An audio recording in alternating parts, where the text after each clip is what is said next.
Hello everybody, welcome. My name is Tike Kwenye Beat. This is Daladala Creative Academy. Thanks a lot for joining me today. Today we are discussing the topic of intervals, okay?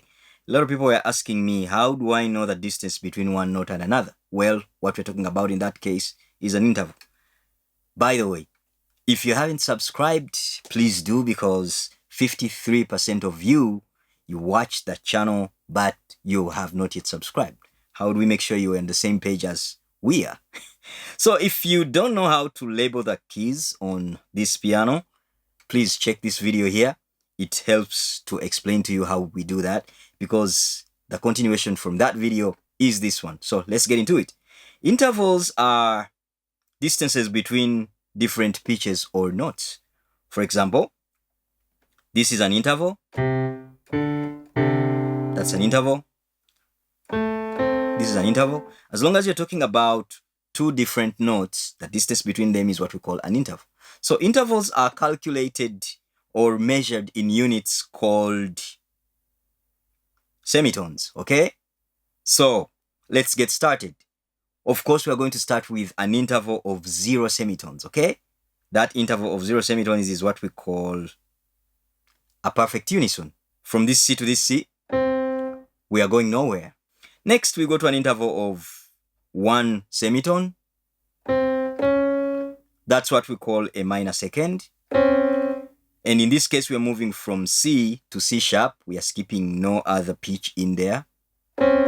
So this is how it looks on the keyboard, and this is how it looks on the sheet music. Next, we are talking about an interval of 2 semitones from C to D.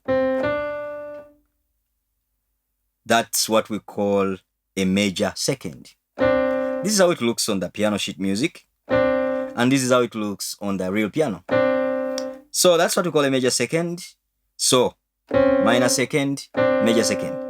Next, we have an interval of 3 semitones from C to D sharp, and it's called a minor third. This is how it looks on the piano keyboard, and this is how it looks on the sheet music. Next, we have an interval of C to E. That interval has 4 semitones. 0, 1, 2, 3, 4. I think you get it now. This interval is called a major third.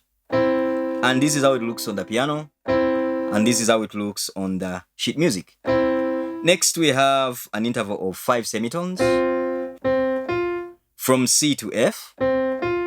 And this interval is called a perfect fourth. Next, we have an interval of 6 semitones from C to F sharp, and it's called a triton. However, even the name diminished fifth is also common.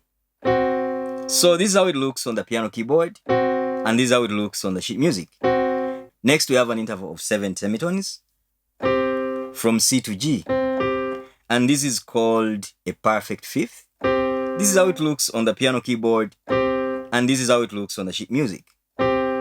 Next, we have an interval of 8 semitones from C to G sharp, and this one is called a minor sixth,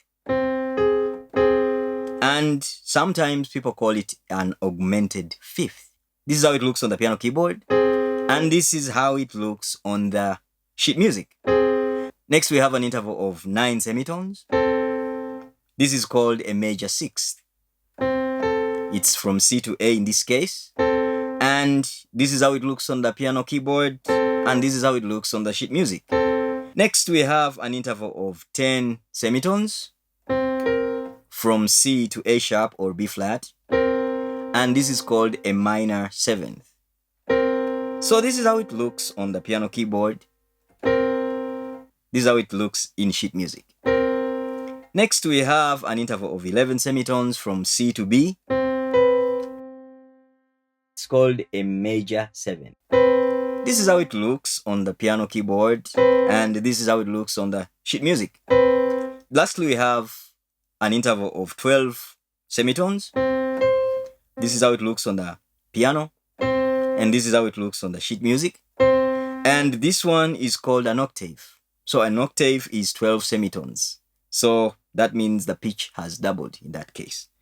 So going back and doing the review, perfect unison, 0 semitones, minor second, 1 semitone, major second, 2 semitones, minor third, 3 semitones, major third, 4 semitones, perfect fourth, 5 semitones, tritone, 6 semitones. By the way, a tritone is also called a diminished fifth.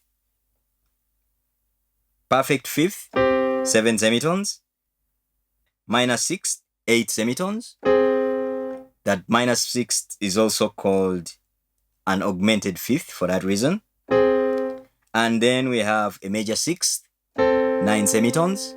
And then we have a minor seventh, 10 semitones. And then we have a major seventh, 11 semitones. Then we have an octave, 12 semitones.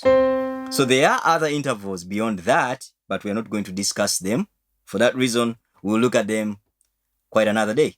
So why are these so important? Well, they are very important because they help you construct chords, melodies, scales. All of them are based on intervals. The more you get a hold of them, the better of a musician you are going to become. Thanks a lot for watching. Have a good time and see you then.